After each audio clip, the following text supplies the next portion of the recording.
Hello guys, welcome back to 91 wheels. मैं हूं आपका होस्ट यथार्थ। और जैसा कि आप में से वो लोग जो हमें फॉलो करता है उनको पता ही होगा, आजकल हम चला रहे हैं the new Royal Enfield Classic 350। ये इसका टॉप एंड क्रोम वर्जन है जिसमें you get dual disc alloys. And already हम इस मोटरसाइकिल कुछ वीडियोस कर चुके हैं। हमने एक वॉक अराउंड किया था, एक एक्सटेंशन रन किया था, कल रात में हमने एक हेडलैम्प टेस्ट भी किया। एंड अब finally we are going to do a fuel efficiency test, जिसमें मैं इस मोटरसाइकिल को कहीं हाईवे पर नहीं ले जाऊँगा। कोई एम ये नहीं होगा कि कितना माइलेज देती है, बल्कि एम हमारा ये होगा कि नॉर्मल राइडिंग कंडीशंस में, जो रियल वर्ल्ड राइडिंग कंडीशंस है, उसमें क्या परफॉर्मेंस है इसकी in terms of fuel efficiency. तो चलिए दोस्तों, let me ride to a fuel station and tank up. Will use tank to tank method. मेरे साथ बने रहिए। अगर आपने अभी तक हमें सब्सक्राइब नहीं किया तो सब्सक्राइब कर लीजिए और बेल आइकन दबाइए वहाँ से वीडियो अपडेट सबसे पहले पाने के लिए।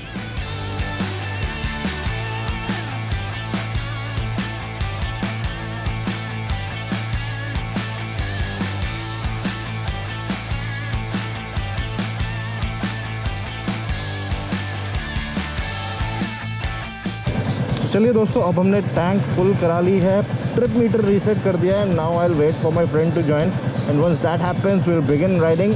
और जैसे मैंने आपको पहले बोला, कोई एम ये नहीं है कि मैक्सिमम माइलेज निकालेंगे। All we gonna try is to see कि रियल वर्ल्ड कंडीशंस में, जैसे आप अगर मॉर्निंग राइड पे जाते हैं छोटी मोटी अपने दोस्तों के साथ, या फिर शहर में इस बाइक को चलाते हैं, थोड़ा बहुत हाईवे पे चलाते हैं, तो इसका फ्यूल एफिशिएंसी कैसा रहेगा वो हम दिखाने की कोशिश करेंगे अपने इस वीडियो में। तो मेरे साथ बने रहिए दोस्तों। एंड चलिए now let me wait for my friend. Guys, मेरा फ्रेंड आ चुका है। We are starting our small morning ride and चलिए चलते हैं फिर इस मोटरसाइकिल को चलाना शुरू करते हैं। एंड अंत में ये देखते हैं कि इसकी फ्यूल एफिशिएंसी कैसी रहती है एक normal day to day riding conditions में।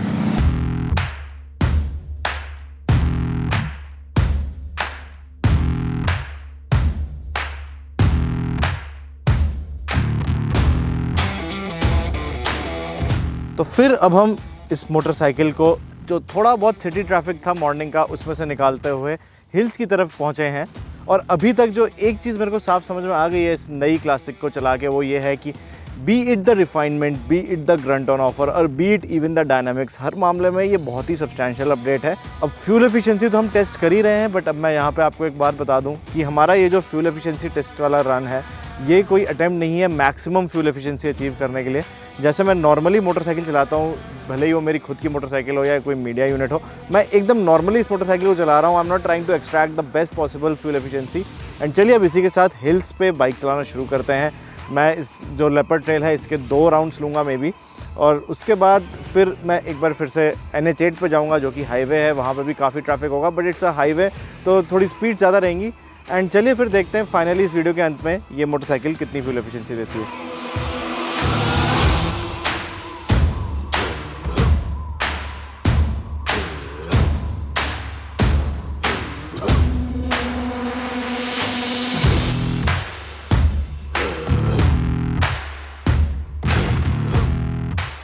तो अब फ्रेंड्स, मैंने डाउनहिल राइड करना स्टार्ट कर दिया है इस मोटरसाइकिल को। यहाँ पे हिल्स पे लाके एक चीज़ जो बहुत ज़्यादा बेनिफिशियल रही है वो ये है कि मेरे को टोटल एक अंडरस्टैंडिंग हो गई है कि डायनामिक्स में कितना इंप्रूवमेंट है।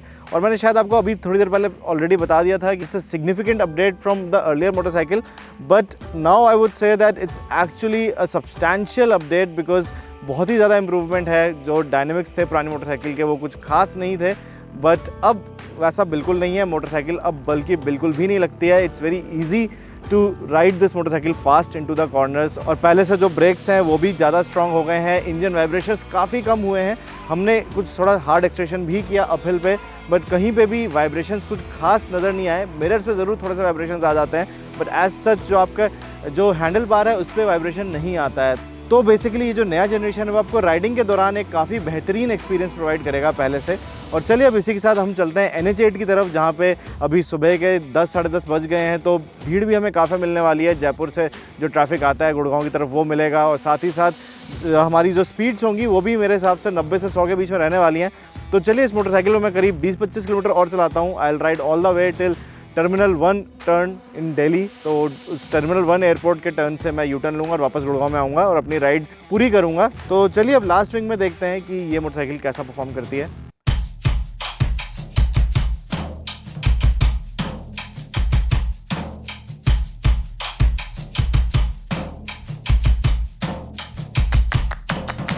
और पिछले 10-12 किलोमीटर से मैं इस मोटरसाइकिल को एक्सप्रेस वे पे चला रहा हूँ। जैसा कि आप देख ही रहे हैं, काफ़ी ज़्यादा भीड़ है, काफ़ी ज़्यादा गाड़ियाँ हैं इस समय। फिर भी अगर जो हमारी स्पीड्स की बात करें तो 80 से 100 के बीच में है। और जो मेरे साथी थे KTM में, वो भी आप देख रहे होंगे मेरे से या तो आगे या मेरे से थोड़ा पीछे रहते हैं वो। तो मोरलेस हमारी जो स्पीड्स हैं in spite of the traffic, they are pretty good.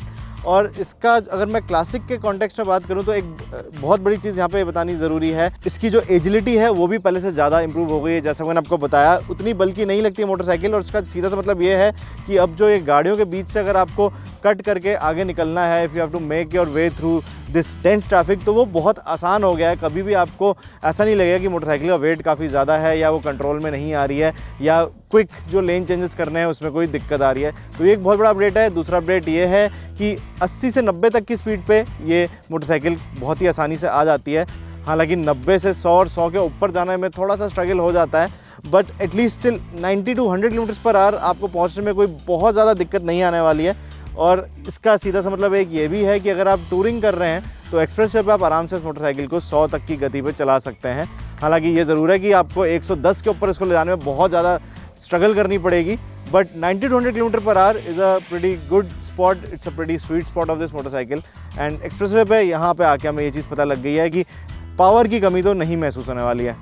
तो दोस्तों, जैसा कि आपने देखा, हम इस मोटरसाइकिल को शहर के थ्रू सुबह सुबह हिल्स पे ले गए। हिल्स के हमने 2 राउंड्स करे। उसके बाद हम इसको एक्सप्रेस वे पे भी ले गए जहाँ पे काफ़ी ज़्यादा ट्रैफिक था, फिर भी हमारी जो स्पीड थी वो काफ़ी तेज़ थी।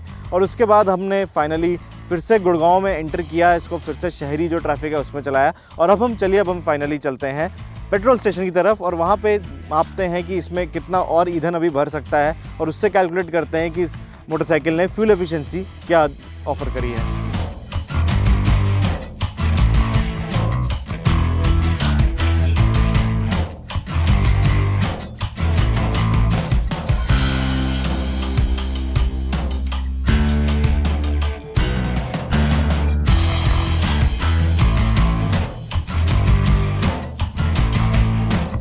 तो दोस्तों, जैसा कि आपने देखा, हमने इस मोटरसाइकिल को 82.1 किलोमीटर चलाया है और इस डिस्टेंस को कवर करने के लिए इस मोटरसाइकिल ने 2.81 लीटर्स पेट्रोल कंज्यूम किया है, विच मीन्स जो इसकी फ्यूल एफिशिएंसी निकल के आई है वो है लगभग 29.2 किलोमीटर पर litre, which is I would say pretty good. क्योंकि हमने इस मोटरसाइकिल को एक कोई बहुत अच्छी फ्यूल एफिशिएंसी फिगर अचीव करने के लिए नहीं चलाया था। हमने इसको नॉर्मली चलाया था। आपने देखा, हम इसको पहाड़ों पे भी ले गए, हाईवे पे भी ले गए, हमने इसको तेज़ भी चलाया, भीड़ भाड़ में से भी निकाला और उसके बाद भी हमें 29.2 किलोमीटर पर लीटर का एवरेज मिला है, which is pretty good. And इसका सीधा सा मतलब ये है कि जो नई रॉयल एनफील्ड क्लासिक 350 है, इसका इंजन पावर के साथ साथ फ्यूल एफिशिएंसी भी डिसेंट ऑफर करता है।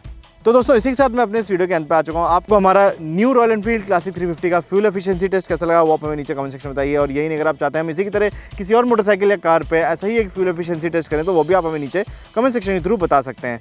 फिलहाल दोस्तों, इस वीडियो में इतना ही है। मैं हूँ आपका सिद्धार्थ, मुझे प्रयास में फिर से मिलेंगे 91 व्हील्स के यूट्यूब चैनल पर।